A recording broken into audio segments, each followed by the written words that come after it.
this country. Sana, are we getting the approach wrong? The president right now says, well, I think I've got an idea.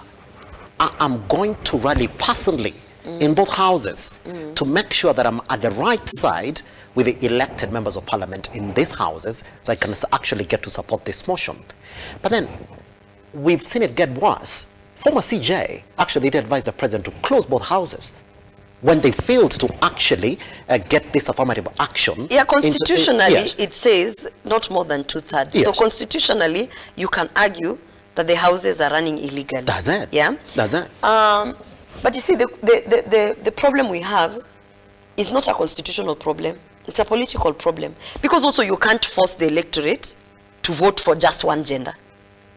You can't say, guys, because we are trying to reach 2/3 gender rule, here in Embakasi East, you can't vote for a man, vote for a... You can't, because also you'll be going against the constitution. Does it? So what we have to try and do is, how do you top up the already elected women? How do you increase them?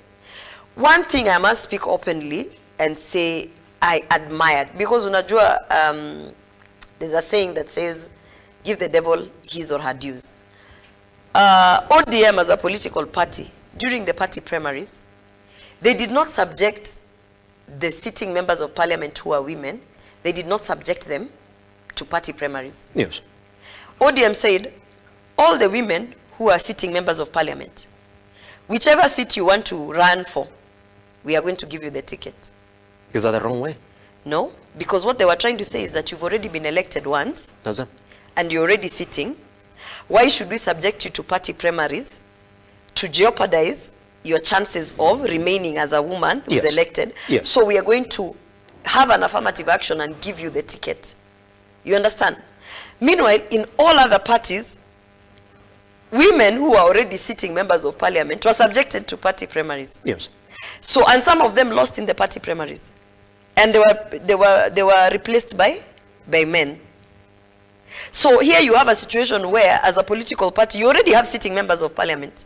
It is your duty to do more to ensure that they remain sitting members of parliament. Yes. And then you now add more strong new women who are getting into politics. So that if you had 13 sitting members of parliament who are women, and then now in your party primaries you look at places where you have strong women and you add them into the general election main list, yes, then it means you have 13 and you have a chance of adding 6 or 7, so you keep topping up. Yes. So if you look at ODM, for instance, the women, all of them who are sitting member of parliament, they retain their seats.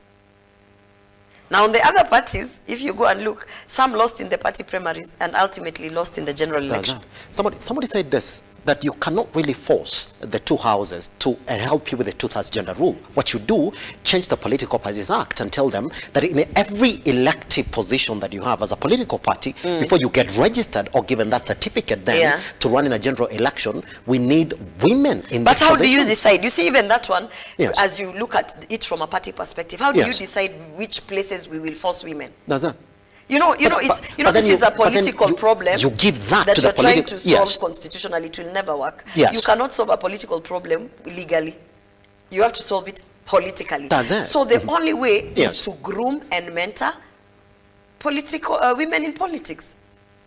Instead of fighting them and kicking them out of the space, you need to mentor them.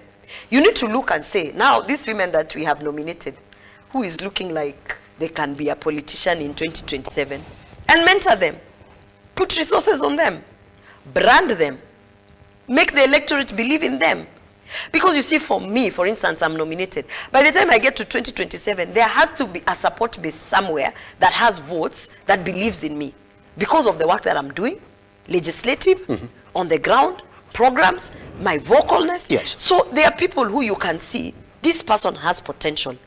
Political parties somehow must understand, if we are going to come to a place where we will have more women than men, such that we're even nominating men to parliament, they have to invest in women.